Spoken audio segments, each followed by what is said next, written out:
여러분 안녕하세요. 저는 이번 토목 빔 설계를 위한 인프라 빔 솔루션 2025 What's New 웨비나에서 사회를 맡게 된 SCK 한은세라 과장입니다. 반갑습니다. 저희 이번 웨비나에서는 저와 함께 두 분이 같이 진행을 해주실 건데요. 먼저 오토데스크의 김덕진 부장님 모셨습니다. 부장님 안녕하세요. 네, 안녕하세요.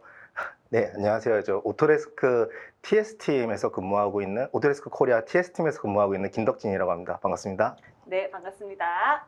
자, 그리고 저희 SCK에 이번에 새로 조인되신 시빌 엔지니어 분인데요. 되게 어렵게 모셨거든요. 저희 이장원 과장님 소개 드리도록 하겠습니다. 과장님 안녕하세요. 네, 안녕하세요.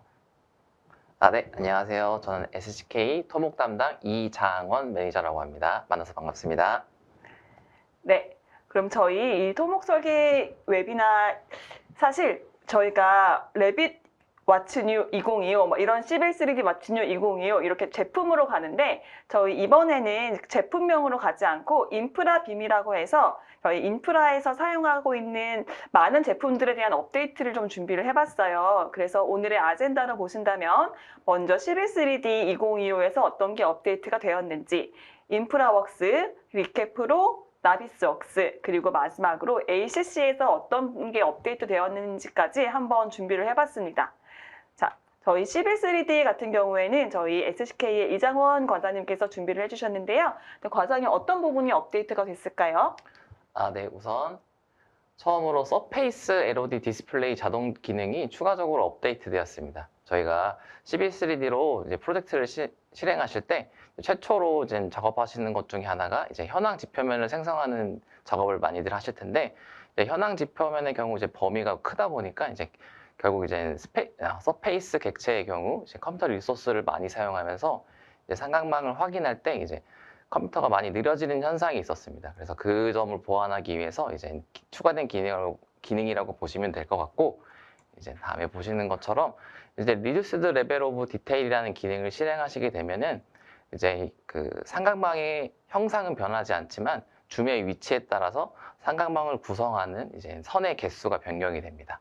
근데 저희가 토국량을 산출할 때 이제 서페이스를 활용하게 되시는데 이제 여기서 중요한 점은 그 삼각망의 형상은 변하지는 않습니다. 그 대신 이제 줌을 어디에 두느냐에 따라서 삼각망을 구성하고 있는 이제 선의 개수가 변경되면서 이제 퍼포먼스적으로 향상되어 있는 것을 확인하실 수 있을 것 같습니다. 그러면은 과장님 질문이 하나 있는데 그러면 저렇게 삼각망이 저렇게 촘촘해졌다가 저렇게 약간 좀 덜 촘촘해지면은 어떤 점이 좀 좋아지는 거라고 볼 수 있을까요? 저희가 서페이스의 경우 객체 자체가 용량도 크고 이제 디스플레이를 하면서 이제 컴퓨터 리소스를 많이 차지하는데 이제 줌의 위치에 따라서 이제 삼각망을 구성하는 이제 선의 개수가 달라지면서 이제 좀 더 원활하게 이제 코리도를 생성한다든지 그런 기능을 실행하실 수 있을 것 같습니다. 네. 그리고 이제 다음으로는 이제 다중기준선 코리도 작성 기능이 추가되었습니다. 이제 저희가 코리도를 작성하는 경우에 이제 선형이 많은 경우에 이제 코리도 생성 버튼을 누르고 이제 매번 이제 선형을 다시 선택을 하는 작업을 반복했어야 되는데 이 기능 같은 경우에는 코리도 생성창을 이제 실행하시게 되면 한 번에 여러 개의 선형을 선택하실 수 있습니다. 물론 형상선도 기준선으로 선택이 가능하시고요.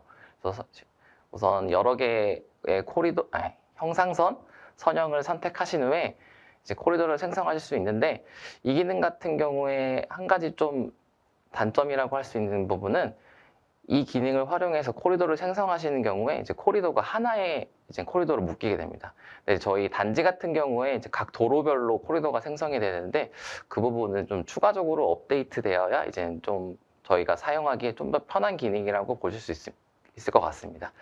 그래서 저희가 어떻게 활용할 수 있을지에 대해서 좀 생각을 해봤는데 이제 지금 LH 단지 분야 BIM 적용층에 보시면은 이제 도로와 교차로 구간을 모델링 하실 때 이제 직선 구간과 교차로 구간을 코리도를 분류해서 이제 모델링을 하게 되어 있습니다. 그래서 교차로에 같은 경우 이제 사거리를 예로 들면은 총 4개의 기준선을 선택해서 이제 교차로 코리도 모델을 생성을 해야 되는데 이런 경우에 활용하시면 좋을 것 같습니다. 그래서 활용 절차를 보시면 이제 코리도 생성 버튼을 누르시고 이제 여러 개의 선형 또는 형상선을 선택하신 후에 이제 어셈블리를 설정하시고 이제 코리도를 생성하시고 그 다음에 저희가 이제 기존에 작업하시던 방법 그대로 이제 타겟과 빈도를 설정하시면은 교차로가 완성이 됩니다. 그래서 그걸 순서대로 보여드리면 이제 우측에 보이는 코리도 생성창에서 이제 선형과 이제 종단 그리고 어셈블리를 먼저 선택을 해주시고 이제 코리도를 생성하시면 이제 우측에 보시는 것처럼 이제 타겟이 설정되어 있지 않은 코리도가 생성이 되실 겁니다. 이제 그 후에 저희가 기존에 작업하시던 방식 그대로 이제 타겟 그리고 이제 빈도를 설정하시게 되면 이제 이렇게 하나의 코리도로 교차로가 완성되어 있는 것을 확인하실 수 있습니다. 그래서 이거 같은 경우는 LH 기준에 이제 맞는 교차로가 생성되기 때문에 단지 분야 프로젝트를 진행하실 때 교차로 생성을 하실 때 쓰시면 좋은 기능이라고 볼 수 있습니다. 다음으로 이제 추가된 기능은 좌표계 지정 인터페이스가 업데이트되었습니다. 이제 왼쪽에 보이시는 건 기존에 저희가 이제 좌표계 지정하실 때 쓰시던 mapcs assign이라는 명령어를 실행하시면 나오는 창이시고, 이제 우측에 보이시는 게 gocs assign이라는 새로 추가된 업데이트 기능이라고 보시면 될 것 같습니다. 이 기능 같은 경우에 이제 제가 좀 좋은 기능이라고 생각하는 부분은 기존에 저희가 mapcs assign을 실행을 하고 좌표계를 지정할 때 저희가 이제 커스터마이즈한 좌표계를 선택을 해야 되는데 꼭 검색을 할 때 이제 코리아라든지 이제 GRS80이라는 이제 검색어를 이제 입력하신 후에 이제 좌표계를 지정했어야 되는데, 이번에 추가된 기능에는 저희가 커스터마이즈한 좌표계의 경우 이제 최상단의 위치에서 검색이 상당히 용이해졌습니다. 그래서 이제 이 기능을 활용하시면 좋을 것 같습니다. 과장님, 이거 혹시 메뉴가 변경이 된 건가요? 아니면은 추가가 된 건가요? 기존에 있던 mapcs assign의 경우 이제 mapcs 라이브러리 기능을 활용해서 이제 좌표계를 편집하는 기능도 있었기 때문에 기존에 있던 명령은 그대로 있고 이제 cs assign이라는 명령어가 추가됐다고 보시면 될 것 같습니다. 네, 알겠습니다. 네. 이제 그 다음에는 이제 S3 베이스 맵이 추가되었는데, 저희가 최초에 11.3D 작업을 하시게 되면 이제 지표면을 생성을 하시고 그 후에 이제 계략적인 위치나 현황을 파악하기 위해서 이제 기존에는 빅맵밖에 사용할 수 없었는데, 이번에 S3 베이스 맵이 추가되어서 기존보다 나아진 해상도와 그리고 이제 추가적으로 이제 보시는 것처럼 이제 스트리트 맵 그리고 라이트 그레이, 다크 그레이 모드들이 추가되어서 최초의 지표면을 생성하신 후에 이제 좀 더 나은 환경에서 현황과 위치를 파악하실 수 있을 것 같습니다. 지금까지 2025 11.3D 추가된 기능들을 설명해 드렸고, 지금 제가 설명해 드릴 기능은 사실 2024에 추가된 기능인데, 제가 사실 이 기능이 업데이트돼서 가장 편하다고 느껴서 이제 추가적으로 설명을 해 드린다고 보시면 될 것 같습니다. 저희가 코리도 작업을 하고 이제 다른 분에게 이제 11.3D 파일을 넘겨주는 경우에 항상 문제가 되는 게 이제 PKT 파일이 유실되거나 아니면은 파일 패스가 이제 오류가 나면서 이제 코리도를 리빌딩하는 경우에 이제 코리도가 유실되는 경우가 상당히 많았습니다. 그래서 이 부분을 해결하기 위해서 이제 어셈블리를 기존에 있던 담당자에게 요청하고 그걸 다시 이제 팔레트에 불러들이고 다시 파일 패스를 이제 지정하는 이런 어려운 과정을 거쳤어야 되는데, 2024에서 업데이트된 기능 중에 하나인데, 이게 서브 어셈블리라는 곳에 가시게 되면은 이제 PKT가 없는 게 어디 있는지 이제 확인하실 수 있습니다. 그래서 이걸 클릭하시게 되면 여기 파일 패스를 재지정하실 수 있습니다. 그래서 이걸 재지정하고 코리도를 리빌딩하는 경우에 이제 기존에 겪었던 불편함을 해소하시고 이제 원래 이제 코리도를 다시 보실 수 있습니다. 요거 기존에 사실 이 어셈블리가 교체가 안 되는 부분들 때문에 사실 저희가 뭐 고객사분들하고 같이 이렇게 미팅을 할 거라 그럴 때도 굉장히 좀 불편하다고 얘기를 많이 하셨었거든요. 이게 사실 불필요한 작업을 다시 재작업을 해야 되는 이런 시간이 굉장히 많이 들어가다 보니까. 근데 이제 요거 같은 경우는 이정환 과장님이 작년에 사실 업데이트된 내용이긴 하지만 아직 좀 모르시는 분들도 많으시고 굉장히 편리해졌고, 이제 데이터를 옮겼을 때 뭐 표준 횡단이나 이런 것들을 재작업할 필요가 없이 그냥 어셈블리의 파일 패스만 바꿔주면은 셋업이 다 완료가 되기 때문에 그 몇 시간 뭐 하루에 걸리는 그런 불필요한 작업들을 많이 줄일 수 있어서 굉장히 유용한 기능이라고 저도 생각이 됩니다. 네. 네. 이상 11.3D 2025 관련된 업데이트 사항은 다 전달드렸고요. 이제 이어서 인프라웍스 2025 업데이트된 사항들을 말씀드리도록 하겠습니다. 네. 인프라웍스 같은 경우에 지금 터널 관련된 업데이트 사항이 많다고 보시면 될 것 같습니다.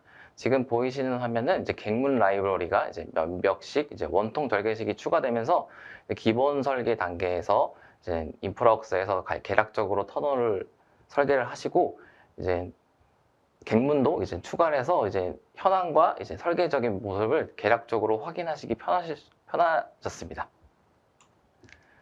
이제 다음으로는 이제 저희가 터널 설계를 하게 되면은 나툼 터널 이외에 이제 TBM 터널도 있습니다. 이제 TBM 터널의 경우 이제 발파가 안 되는 구간에 이제 많이 사용을 하게 되는데 그것 관련된 이제 라이브러리들이 추가되었습니다. 이제 특히나 이제 저희가 레빗 패밀리에 연동되는 이제 인프라웍스 라이브러리도 추가되어서 활용을 하실 수 있을 것 같습니다. 지금 제가 보여드리는 화면은 이제 TBM 터널의 경우 한 세그먼트별로 이제 이음이 생기게 되는데 지금 여기 보시면 이음과 이음의 위치가 이제 맞닿아 있는 형태로 되어 있어서 십자형의 형태를 유지하고 있습니다. 네, 지금 새로 된 기능이 업데이트된 기능 중 하나는 이렇게 이제 십자형으로 이제 조인트가 안 생기게 기능이 추가되었습니다. 그래서 지금 저희가 시공 이음을 고려한 TBM 터널을 구성하실 수 있다고 보시면 될 것 같습니다. 혹시나 이제 레빗 패밀리를 위치를 확인하고 싶으신 분들이 있을 것 같아서 제가 어디서 이제 패밀리를 확인할 수 있는지 위치를 보여드리려고 준비한 건데 여기 보시면 파라메트릭 모델에 가시면 이제 레빗 패밀리를 확인하실 수 있고 여기 연필 수정 버튼을 누르신 후에 여기 우측 상단에 보시면은 뷰 인 익스플로러라는 메뉴가 있습니다. 이거를 클릭하시면은 이제 사용하시는 PC에 이제 경로를 그대로 이제 레빗 패밀리를 확인하실 수 있습니다. 그래서 레빗 패밀리를 한번 열어보시고 이제 매개 변수를 조정하시면서 어떤 매개 변수들이 들어가 있는지 확인해 보시면 이제 추후에 활용도가 더 높아질 것으로 예상이 됩니다. 이제 다음으로는 제가 이번 2025 업데이트 중에 가장 마음에 드는 업데이트 중 하나라고 말씀을 드릴 수 있을 것 같은데 기존에 제가 이제 터널이나 이제 지하 구조물을 작업하고 구조물을 확인하기 위해서 이제 지표면이 있는 경우에 그 지표면을 항상 투명도를 조절을 해서 이제 지하 구조물들을 확인했던 기억이 있는데 이제 테리안 레이어 가시성 설정을 이 기능이 추가되면서 이제 투명도 조절 없이 레이어를 끄게 되면 비활성화하게 되면은 간편하게 이제 지하 구조물들을 확인할 수 있는 기능이 추가되었습니다.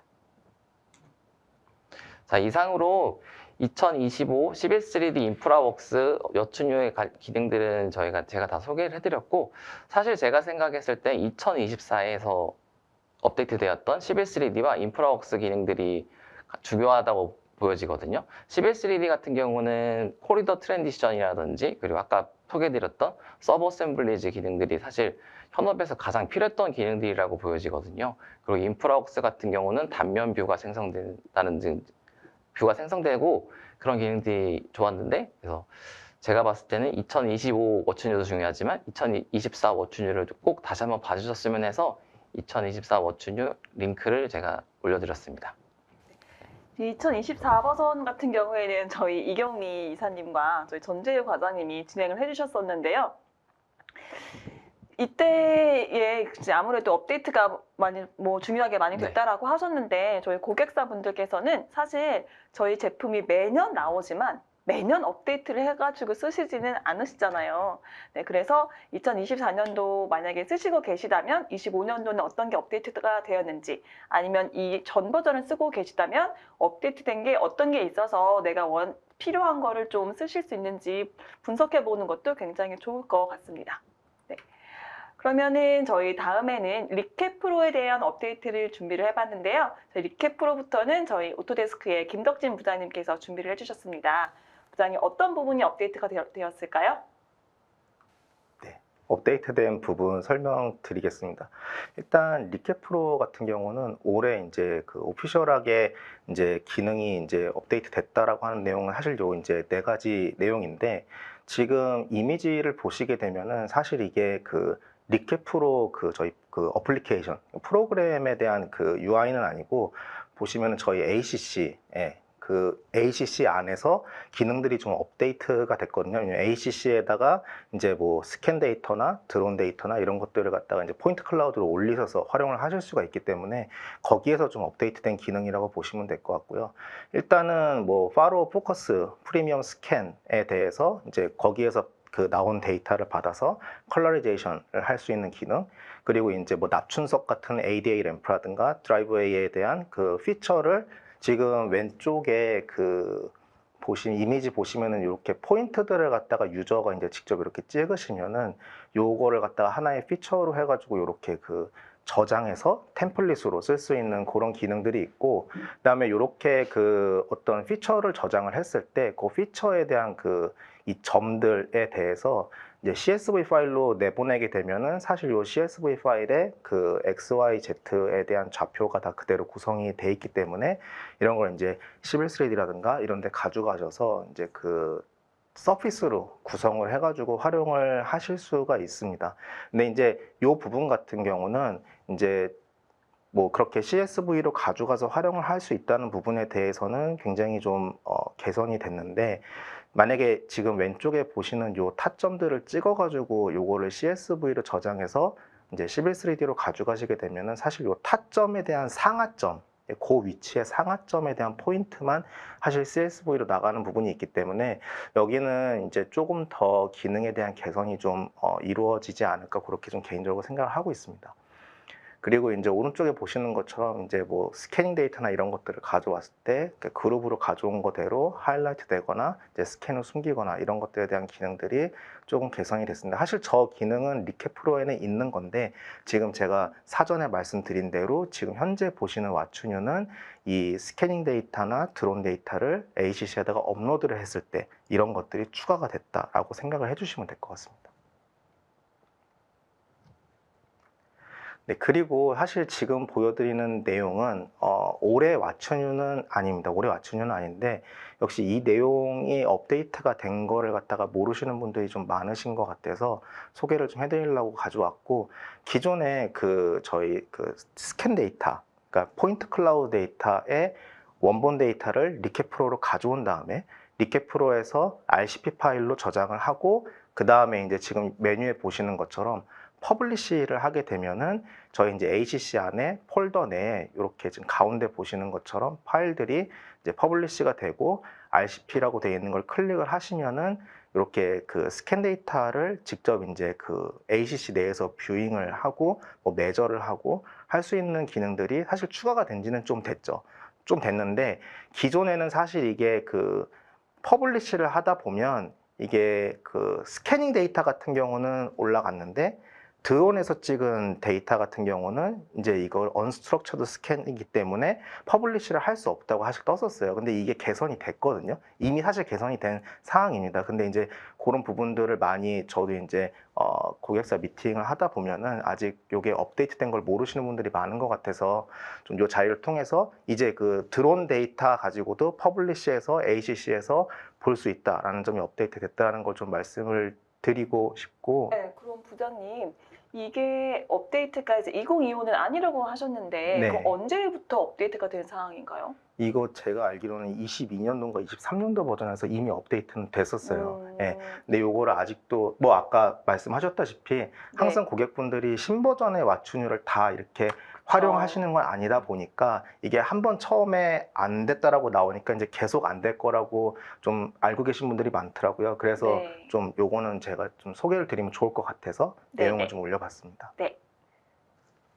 아, 그리고 그 참고로 요것도 좀 궁금해 하시는 분들이 있으셔서 잠깐 좀 설명을 드리자면 이 언스트럭처드 스캔이 뭐냐, 스트럭처드와 언스트럭처드의 차이는 이게 공식적으로 나온 문서를 보니까는 스트럭처드 스캔 같은 경우는 뭐 한 타점 아니면은 세 개의 타점으로 고정이 돼 있는 어떤 기계에서 촬영한 것, 그러니까 뭐 사실 저희 그 스캐닝 기계를 얘기하는 거죠. 산발이로 주로 이렇게 돼 있어가지고 촬영을 하니까.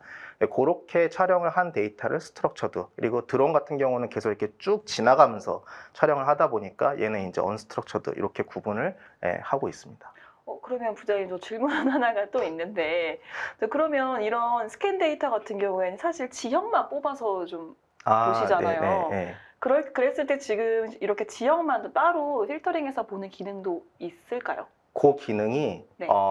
작년도 리캡 프로에 그 업데이트가 돼 있습니다. 그래서 리캡 프로 원 어플리케이션 아마 그 아까 전에 저희 이장원 과장님께서 작년도에 그 왓츠뉴도 한번 봐주시길 그 여기에다가 이제 페이지도 올려드리고 했었잖아요. 거기 보시면 아마 그 내용이 나와 있는 걸로 제가 알고 있거든요. 그래서 리캡 프로에서 스캔 데이터든 드론 데이터를 올린 다음에 거기서 이제 그 그라운드에 대한 포인트만 이렇게 좀 그 클래시피케이션 해주는 기능은 작년에 업데이트 됐습니다. 아, 네, 알겠습니다. 네, 리캡 프로는 네, 이렇게 마무리가 됐고요.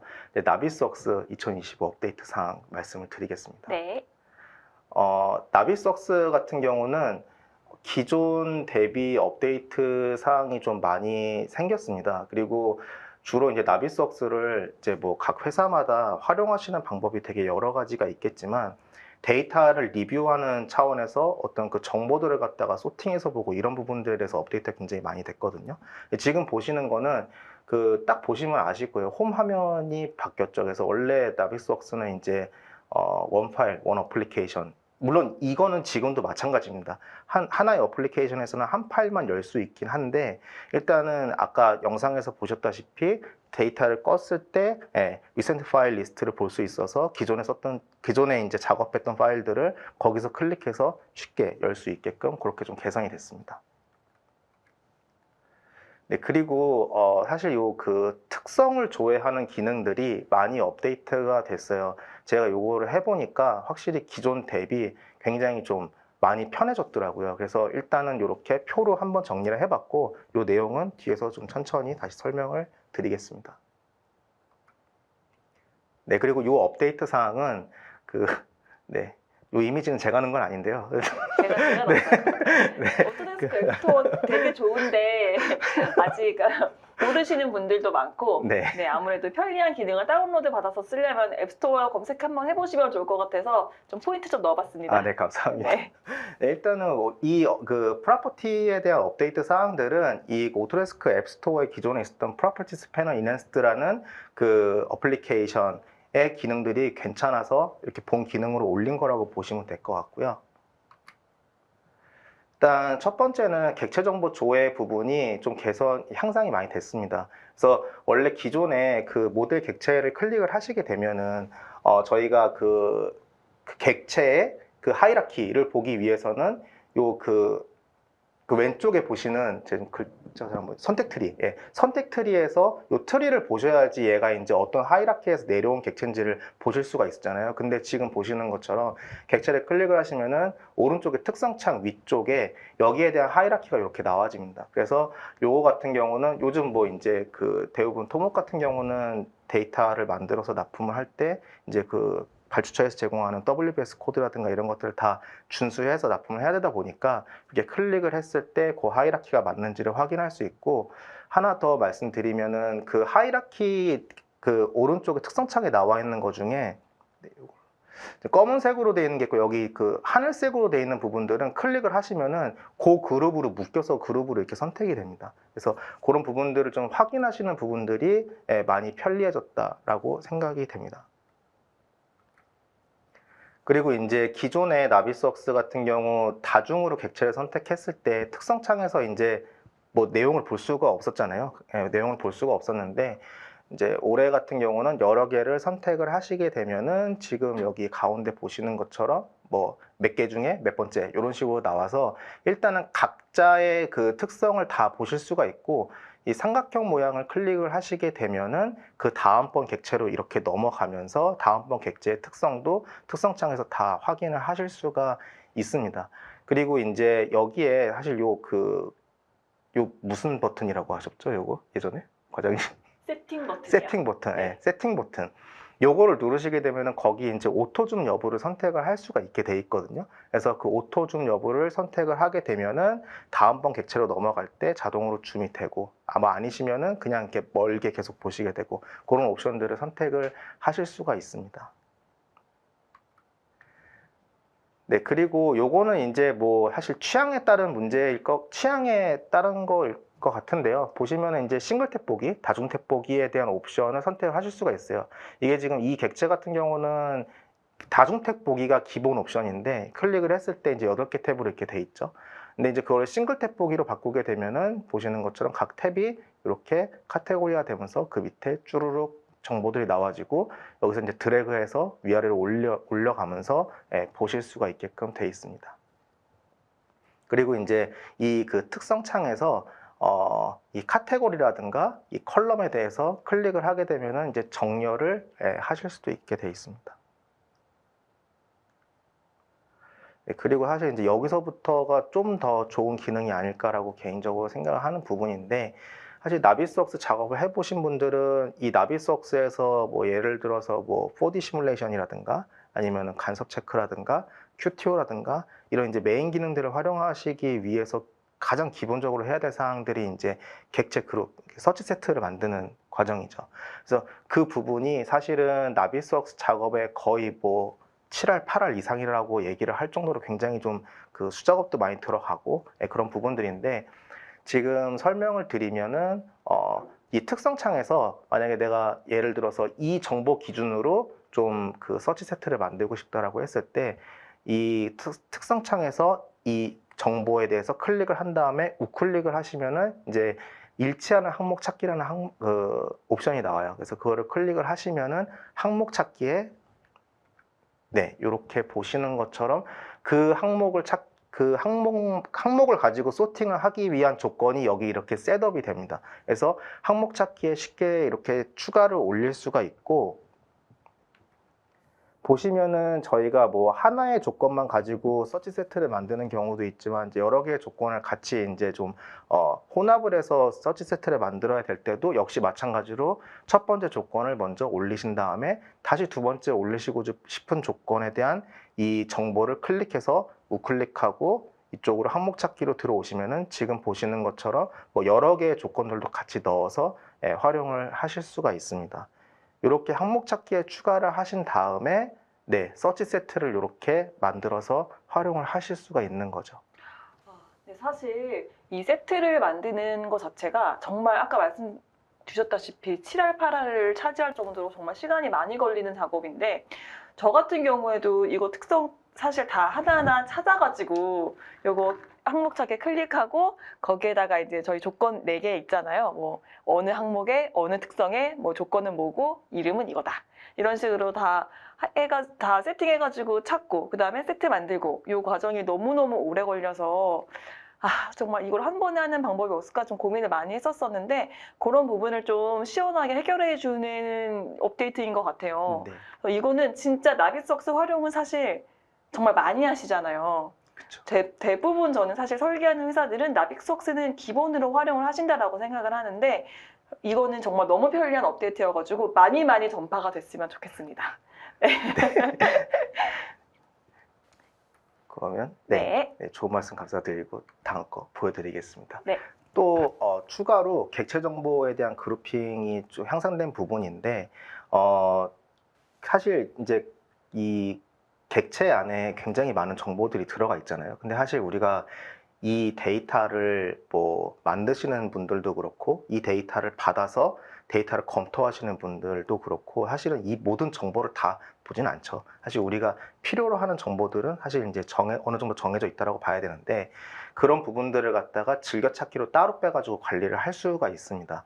역시 마찬가지로 내가 즐겨찾기로 빼고 싶은 그 정보를 클릭을 한 다음에 우클릭을 하시면은, 제가 지금 창이 이쪽으로 이렇게 옮겨져 있는데 나와지는 우클릭했을 때 나와지는 옵션에서 즐겨찾기 추가라는 요 내용이 있어요. 그래서 이걸 클릭을 하시면은 특성 즐겨찾기 창이 별도로 뜨면서 이제 본인이 이제 이쪽으로 따로 가져오고 싶은 정보만 이렇게 쭉 쌓입니다. 이렇게 쭉 쌓이고, 만약에 일단은 저장을 당연히 하셔야겠지만 즐겨찾기를 이렇게 쭉 리스트업 하신 다음에 저장을 하시고 파일을 끄거나 아니면은 뭐 나비스웍스를 아예 끈 다음에 다시 켜가지고 이 파일을 열었을 때 이 즐겨찾기는 그대로 남아 있으니까 굉장히 좀 그 보고 싶은 정보만 따로 소팅해서 볼 수 있는 굉장히 좋은 기능이라고 생각이 됩니다.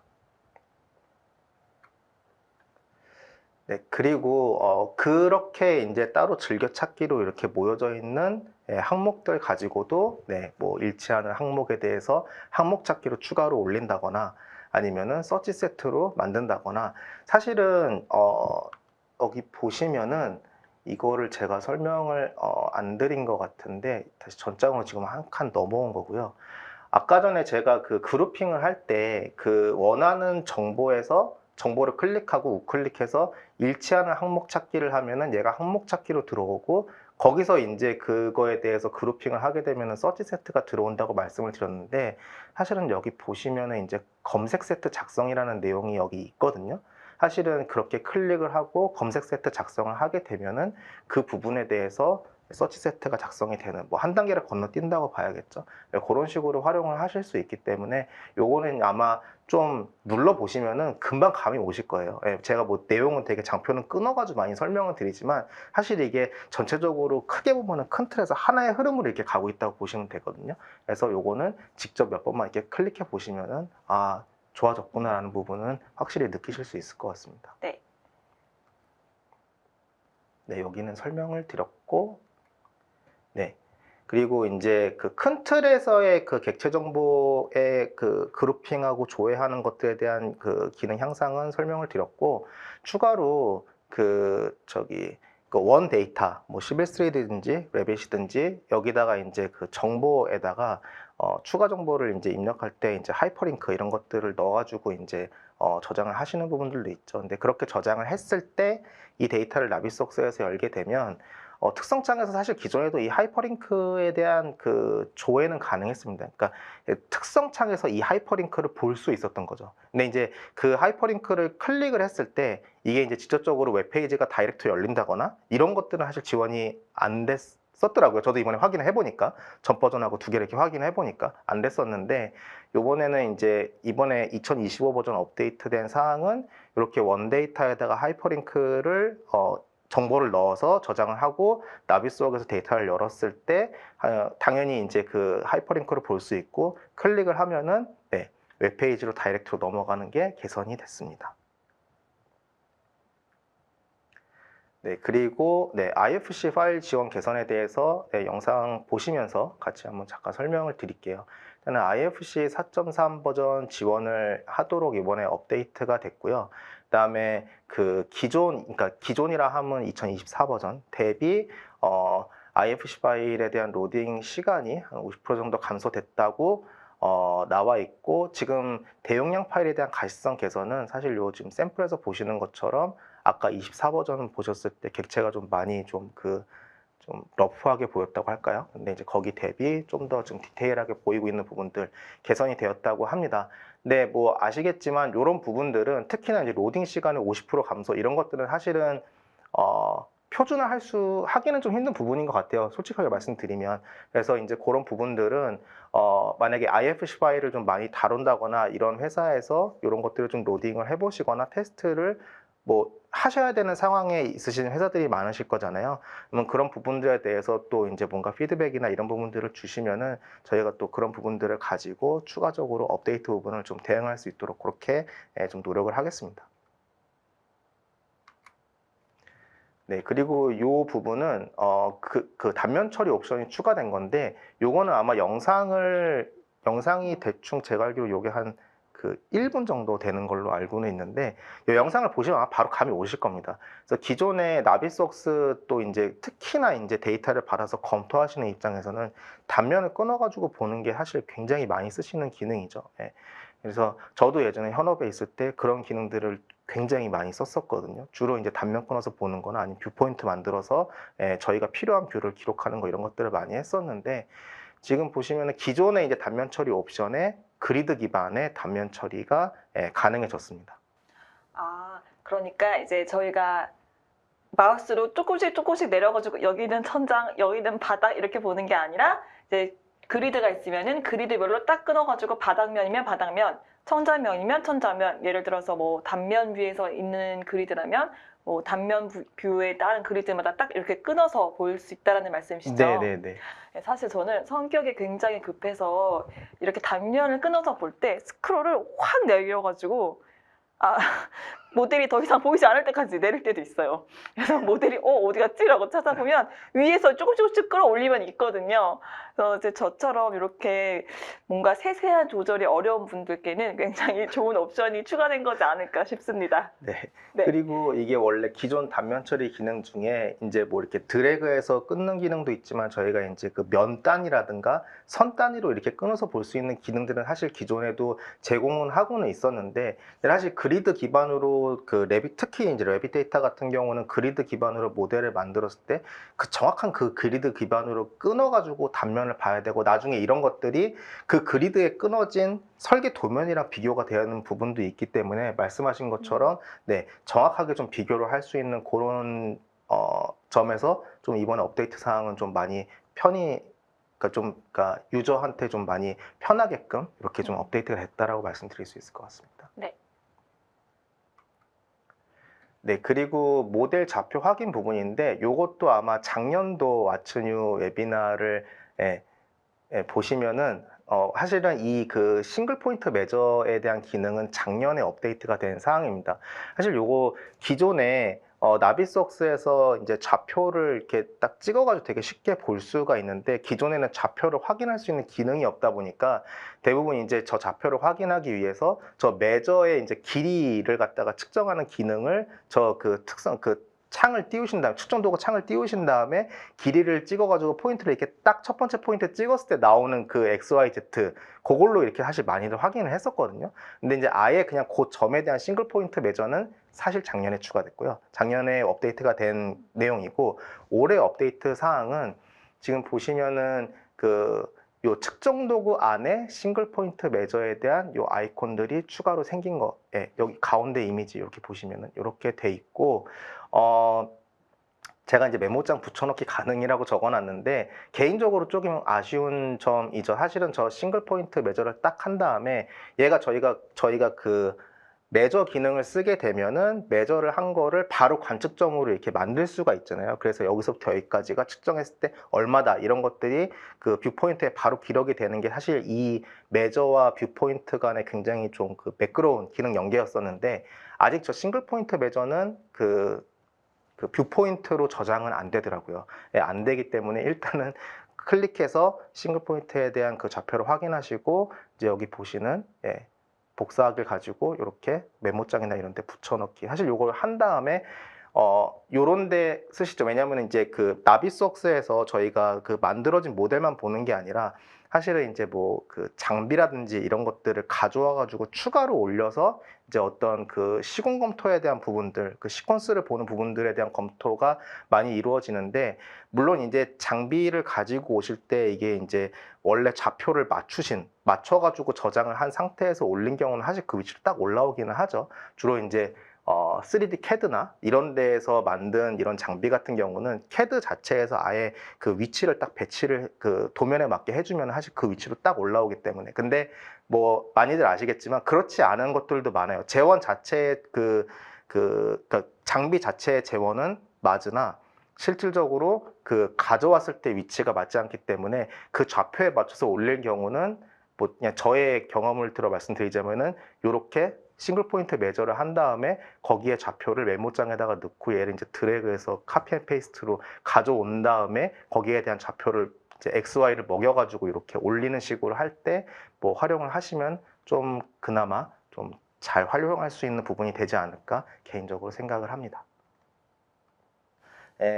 기존에 저희 그 나비석스가 되게 여러 가지 파일 포맷을 열 수 있다는 거는 다 잘 아실 거고, 근데 다 분산이 돼 있죠. 지금 이 옵션을 눌렀을 때 어떻게 펼쳐지는지가 지금 여기 이제 캡처가 안 돼 있어가지고, 요 이제 이 쪽을 누르시게 되면은 가져올 수 있는 파일들이 쭉 이제 리스트업이 돼서 나오는데, 그게 이제 너무 리스트업이 돼 있다 보니까 그래서 이제 이 파일은 가져올 수 있는지 안 가져올 수 있는지, 혹시 가져올 수 있지 않을까라는 마음으로 모든 파일을 한 다음에 가져와 보면은 뭐 안 되는 경우 있고 뭐 이제 이런 것들이 있을 수 있는데, 여기 이쪽을 파일 열기 창이나 아니면 어펜드 창에서 이쪽에 파일 그 포맷 리스트를 클릭을 하시게 되면은 맨 밑에 모든 파일 바로 위쪽에 지원되는 모든 파일이라는 옵션이 생겼어요. 그래서 이걸 해 놓으시게 되면은 어쨌든 이 안에서 보이는 거는 나비소스에서 열 수 있는 파일 포맷이다. 이렇게 좀 한번 좀 그 구분을 하실 수가 있는 그런 기능이 업데이트가 됐고요.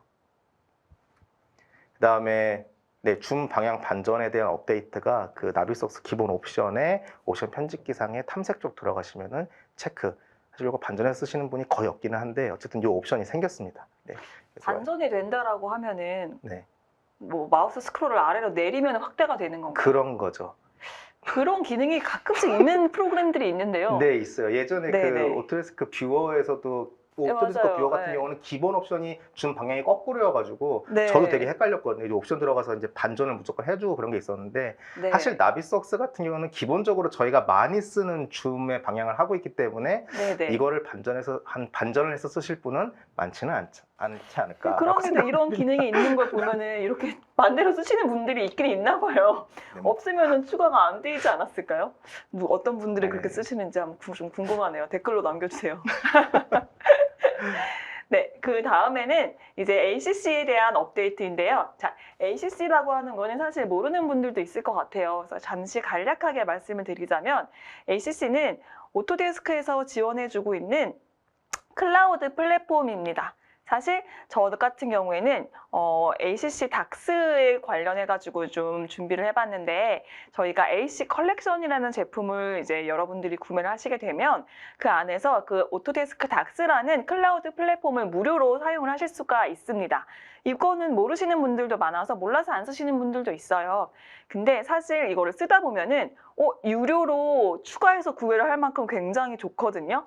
그래서 이 부분에 대해서 어떤 부분이 업데이트가 있는지 한번 확인을 해볼 건데요. 자, 이거는 아무래도 이제 컬렉션을 대부분 구매를 하시기 때문에 활용을 하시면 좋을 것 같기도 하고 실제로 활용하시는 고객사분들도 굉장히 많아요.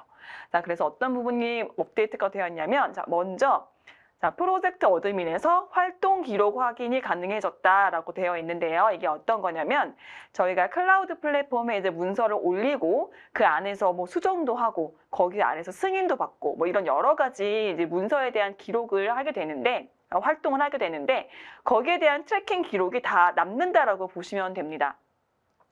그래서 누가 어떤 파일을 올렸는지, 누가 이걸 열어서 봤는지, 누가 이걸 열어서 수정했는지, 누가 지웠는지, 버전업은 누가 시켰는지 이런 정보들이 하나하나 다 업데이트가 돼요.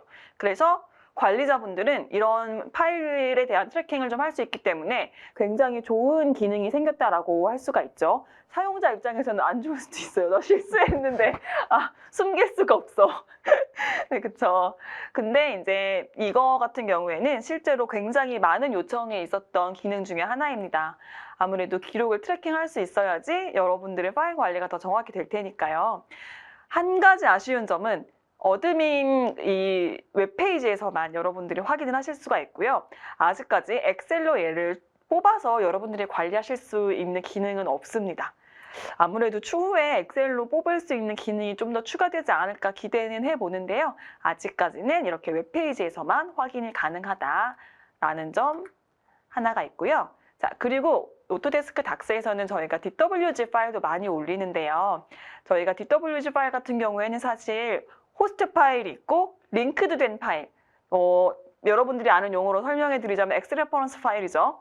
예, 엑스레퍼런스 파일을 어태치해가지고 많이 보시는데 그거를 이제 저희가 이 오토데스크 닥스에다가 업로드를 하시려면 따로 이렇게 막 올리는 방법이 없고 데스크탑 커넥터라고 하는 이 PC에서 바로 이 ACC 닥스를 올릴 수 있는 이 플랫폼 하나를 다운받아서 활용하신 다음에 그렇게 업데이트 하실 수가 있었는데 이번에 그렇게 간편하게 그냥 웹에서도 한 번에 올리면 이렇게 호스트 파일이랑 링크드된 파일이 같이 올라가는 기능이 업데이트가 되었습니다.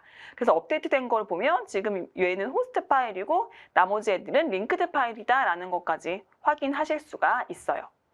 요게 네. 예전에 빔 360에서는 원래 지원이 됐었다가 ACC로 넘어오면서 잠깐 안 됐던 그게 네, 맞나요? 맞아요. 사실 방금 말씀드렸던 이 어카운트 어드민에서 이 기록을 볼 수 있는 것도 사실은 빔 360에서는 됐었었는데요. ACC로 넘어오면서 잠깐 이제 뭐 업데이트가 안 된 건지 어쨌든 기능 자체를 쓸 수가 없었는데 그런 것들이 점차 다시 업데이트 되고 있습니다. 그래서 기존에 빔360 쓰시던 분들은 아 됐는데 왜 안 돼? 라고 말씀하시는 분들도 네, 좀 그렇죠. 계셨었거든요. 하지만 이제 점차 다 좋아지고 있습니다. 자, 그래서 자, 이렇게 링크드된 파일 같은 경우 여러분들이 이제 오토데스크 닥스에다가 올리면 예전에는 이제 예를 들어서 이 엑스레퍼런스 파일이 수정이 됐으면 그 파일 수정된 거를 여러분들이 다시 데스크탑 커넥터에 옮기고 그 다음에 이 호스트 파일을 다시 업로드하는 걸로 그렇게 하셨었는데 지금 같은 경우에는 이렇게 올라와 있는 이 링크드 파일이 업데이트가 되면 이렇게 호스트 파일에 네가 지금 링크드 파일이 업데이트가 됐다라는 메시지 하나가 뜹니다. 그래서 여러분들이 업데이트만 눌러주게 되면 호스트 파일이 자동으로 업데이트가 되고요. 그 다음에 버전업도 자동으로 이렇게 올라가게 됩니다. 아무래도 파일이 올라갔으니까요. 그래서 그렇게 지금 최신 파일이 커렌트로 되고 이제 링크드 파일이 자동으로 반영되는 거 확인하실 수가 있습니다. 자, 그리고 패키지 기능이라는 게 하나가 추가가 됐는데요. 이제 용어 자체는 패키지지만 사실 즐겨찾기 기능이라고 보시면 될 것 같아요. 그래서 사실 이 오토데스크 닥스에는 여러 가지 여러분들이 올리는 문서가 있는데 뭐 DWG가 있을 수도 있고 레빗일 수도 있고 아니면 뭐 엑셀이나 워드 이런 문서 파일일 수도 있는데 그렇게 자주 열람하는 파일들을 여러분들이 이 패키지라는 공간에 넣어놓게 되면은 사실 어디 폴더에 들어가서 다 찾을 필요 없이 이렇게 패키지에 있는 것만 딱 모아서 보실 수가 있어요. 그래서 지금 화면에서 보게 되면 이 패키지라는 공간으로 넘어가면 내가 추가한 것들만 이렇게 빠르게 확인을 하실 수가 있습니다. 네, 즐겨찾기 기능, 이것도 사실 빔360에 있었거든요. 아, 그래요? 이번에 추가가 됐습니다. 네, 그 다음에 이제 3D 마크업 기능이 추가가 되었는데요. 자, 저희 오토데스크 닥스에서는 이런 DWG에다가 마크업이라고 하는 기능을 사용할 수가 있었었는데 3D 모델에서는 이 마크업하는 기능이 없었어요. 근데 이번에 이 3D 모델에다가 이렇게 이슈 기능을 하나를 생성을 한 다음에 자, 그 다음에 여기다가 이슈 안에다가 마크업을 생성하는 기능이 하나가 추가가 됐습니다. 자, 그래서 이렇게 마크업 추가를 하시게 되면 지금 화면에서 어떤 부분에 뭐 이슈가 있는지 이슈 사항에 마크업 달고 있죠. 자, 이렇게 해서 여러분들이 마크업을 다시게 되면 그 마크업이 나중에 이렇게 썸네일로도 반영이 돼요. 자, 썸네일 같은 경우에는 이제 여러분들이 이렇게 이슈를 생성을 하게 되면 그 이슈는 여러분들의 확인자, 승인자들한테 이메일로 가기 때문에 그 이메일로 봤을 때 이런 썸네일 같은 것들이 확인이 되게 됩니다. 그래서 약간 미리 보기 형식으로 아, 뭐야, 여기가 잘못됐어? 그리고 들어가서 확인을 해주시면 되겠죠. 그래서 3D 마크업까지 추가가 되어서 여러분들이 좀 더 손쉽게 활용을 하실 수가 있고요.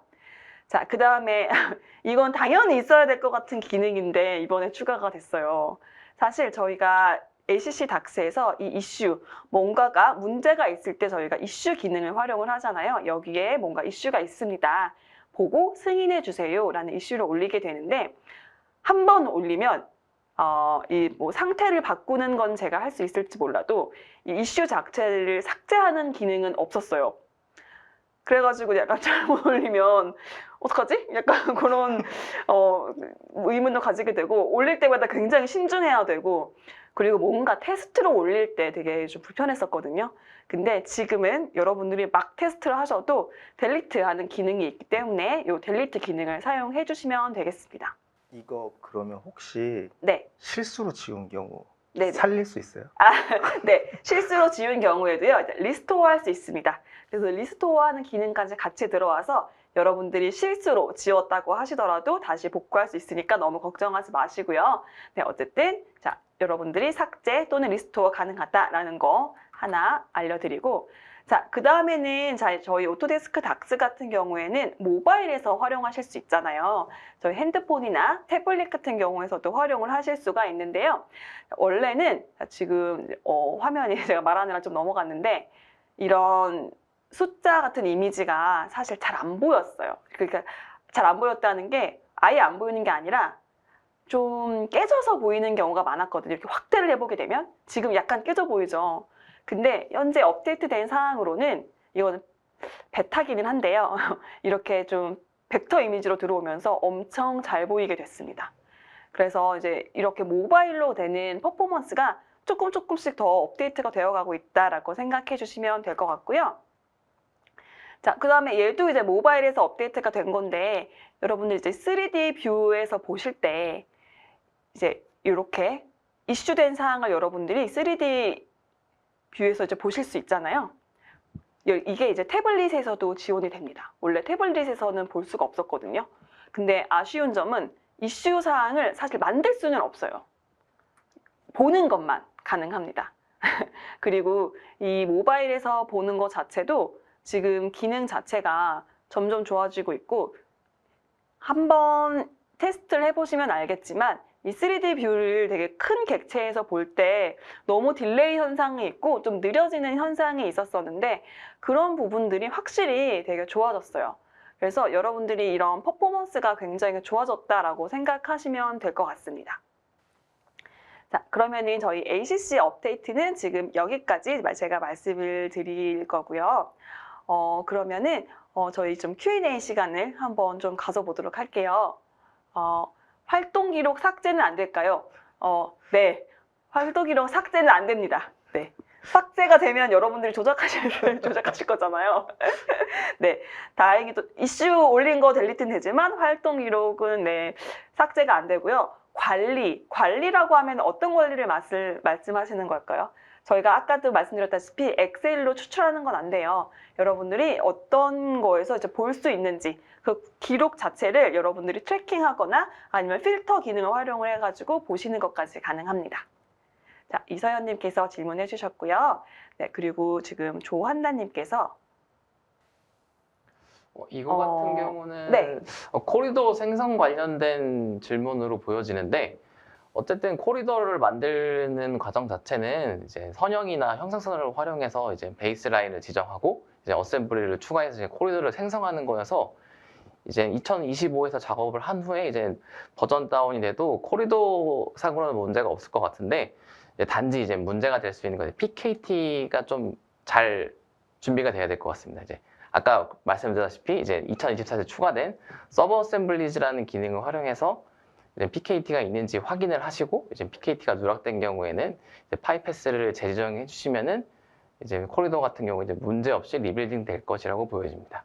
이게 저도 조금 더 말씀을 드리면은, 일단 11.3D 같은 경우는 현재 세이브 에즈를 할 때 그냥 최상단 버전이 2018 버전으로 이렇게 고정이 돼 있더라고요. 그래서 2025든 24든 23이든 사실 저장할 때는 2018 버전 이상에서는 다 볼 수 있는 걸로 저장은 되는데, 아마 이제 기능적으로 없던 게 새로 생긴 경우는 하이 버전에서 열었을 때 약간 좀 그 애매한 사항이 발생할 수는 있지 않을까 보여지고, 그 레빗이나 인프라웍스 같은 경우는 상위 버전에서 저장한 거는 하위 버전에서는 열 수가 없기 때문에, 그런 부분들은 작업을 하실 때 이제 그런 부분들이 실제 프로젝트 하실 때 이슈들이 좀 있어요. 그래서 저희도 예전에 이제 그 프로젝트 매니지먼트를 할 때 제일 먼저 했던 게 일단은 스테이크홀더들하고 버전을 맞추는 과정이 되게 중요하더라고요. 그래서 아무래도 버전이 조금 달라지면 협업을 하는 과정에서는 조금 이제 안 맞는 부분이 발생할 수 있다 보니까, 뭐 11.3D 같은 경우는 그거를 모델링으로 좀 더 작업을 해서 극복을 할 수는 당연히 있겠지만, 인프락스나 레빗 같은 경우는 하이 버전에서 아예 안 열리는 상황이 발생하다 보니까, 그런 부분들은 네, 사전에 좀 이렇게 그 컨센서스를 가지고 시작을 하시는 게 좋을 것 같습니다. 그리고 또 질문으로 기존 사이트에서는 안 보이는데 11.3D의 한국형 라이브러리는 어디서 받아볼 수 있을까요? 라고 문의를 주셨는데요. 한국형 라이브러리는 어디서 다운로드 받죠? 지금 오토데스크 한국어 11.3D 커뮤니티가 이제 생성이 됐습니다. 그래서 그쪽에 가시면은 자료를 받아보실 수 있을 것 같습니다. 그리고 커뮤니티가 생성됐다라고 하면 홈페이지에서 보면 되는 걸까요? 그거는 덕진 부장님이 네. 구글에서 오토데스크 한국어 커뮤니티라고 검색을 하시면은 거기 한 두 번째인가 세 번째 이렇게 한국어라고 이렇게 나와 있는 그 클릭해서 들어가시는 부분이 나오거든요. 그래서 원래는 이제 그 레빗 같은 경우는 그 한국어 커뮤니티가 있었는데, 그 오토데스크 포럼 내 한국어 커뮤니티가 있었는데, 사실 11.3D나 인프라웍스 같은 경우는 없었는데 올해 개설을 했습니다. 올해 개설을 해서 한국어 커뮤니티에 들어오시면은 저희가 그 한국형 라이브러리를 뭐 받을 수 있는 사이트의 링크를 거기다가 저희가 올려놨어요. 그래서 그 지금 현재 그 들어가 보시면 한 14개 정도만 지금 리스트업이 돼 있다 보니까 뭐 이제 많이 드래그해서 찾아보실 필요는 없기 때문에 들어오셔가지고 라이브러리 그 안에 그 링크를 넣어놨기 때문에 그 링크로 가셔서 뭐 받아보실 수도 있고, 그렇게 들어오신 김에 궁금한 거 있으시면 거기다가 여러 가지 이제 궁금한 점들도 많이 올려주시면은 저희가 이제 거기다 답변도 드리고 그렇게 좀 커뮤니티를 운영할 생각을 가지고 있습니다. 그리고 또 질문이 있는데요. 11-3D 2024에서는 GRS80 좌표계를 가져오기 위해서 기존 CSL.library.xml을 가지고 오면 오류가 발생했는데 25버전에서는 문제가 해결되었나요? 되게 스페시픽한 질문이시네요. 해결됐을까요? 이게 사실 이제 11-3D 2024만 사용하시는 경우에 이제 발생하는 문제인 것 같더라고요. 네. 제가 확인해 본 결과 이제 저희가 이제 그 CS 라이브러리 같은 경우 이제 XML 파일로 지금 저희가 제공을 하고 있는데 2024만 있는 경우에 이제 CS 라이브러리 임포트 하시는 경우에 이제 원래 이제 들어와야 되는 한국형 좌표계가 안 들어오는 경우가 있습니다. 근데 이제 이게 저도 이유는 모르겠는데 2023을 가지고 계시는 경우에 2023에서 한번 실행을 하시고 다시 2024를 실행하시면은 정상적으로 또 작동이 됩니다. 그래서 이거를 이제 근본적으로 극복할 수 있는 방법은 이제 그 오토데스크 공식 문서에 보시면은 그 제대로 세팅이 돼 있는 사용자분의 이제 폴더를 이제 잘 안 되시는 분의 폴더에 복사를 해주셔야 되는데 그 링크는 제가 이제 그 한국 커뮤니티에 올리도록 하겠습니다. 해결 방법은. 그리고 2025 같은 경우는 제가 좀 테스트를 해봐야 될 것 같습니다. 네, 알겠습니다. 그럼 테스트 해주셔서 커뮤니티에 올려주시면은 이제 될 것 같고요. 자, 그럼 저희 지금 준비한 이제 발표는 모두 종료가 되었는데, 제가 뭐 사실 사전에 질문 드리지 않았는데 약간 갑작스럽게 질문 드릴게요. 자, 각각 발표하신 프로덕트에서 좀 이번에 업데이트된 걸 키워드다라고 할 수 있는 거 있을까요? 저는 사실 지금 다중 기준선 코리도 작성 기능 같은 경우가 아직 사실 좀 부족한 부분이 있지만 이게 추후에 만약에 이제 기준선을 선택할 수 있고 각각의 코리도로 생성이 된다면 단지 분야 프로젝트를 진행하실 때 상당히 좋아질 수 있는 기능이라고 보거든요. 근데 지금은 아쉽지만 이제 좀 기대가 되는 기능 중에 하나라고 보시면 될 것 같습니다. 네, 감사합니다. 부장님. 저는 뭐 아까 사실 그 말씀드리면서 계속 중간에 드린 것 같은데 그 나비소스의 객체 정보를 갖다가 조회하고 걔를 서치 세트로 만드는 과정들이 굉장히 좀 간소화된 거, 이게 가장 저는 좋은 점이라고 생각을 하고, 뭐 하나 조금 뭐 바람이 있다면 그 객체를 클릭했을 때 그 특성창에서 하이라키를 다 볼 수가 있잖아요.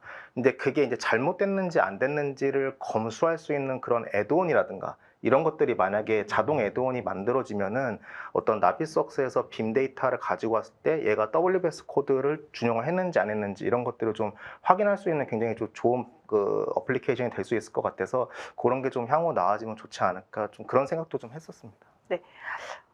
ACC 같은 경우에는 사실 좀 세세한 기능들이 업데이트된 거긴 하지만 저 같은 경우에는 키워드를 뽑는다라고 하면 퍼포먼스라고 할 수 있을 것 같아요. 사실 ACC 같은 경우에는 모바일을 많이 활용을 하는 이제 플랫폼이기 때문에 아무래도 퍼포먼스가 떨어지게 되면 활용도가 낮아질 수밖에 없고 이런 부분에 대해서 좀 컨선이 많은데 저는 이런 퍼포먼스가 향상되는 게 가장 좋은 업데이트이지 않을까 싶어요. 사실 11-3D 같은 경우에도 이제 제품 자체가 핸들링 했을 때 퍼포먼스가 좋아지고 이런 부분이 사실 가장 좋은 업데이트가 아닐까, 사용자 입장에서 가장 좋은 업데이트가 아닐까 생각이 됩니다. 네, 그럼 저희 오늘 웨비나는 이제 여기서 종료를 하도록 하겠습니다.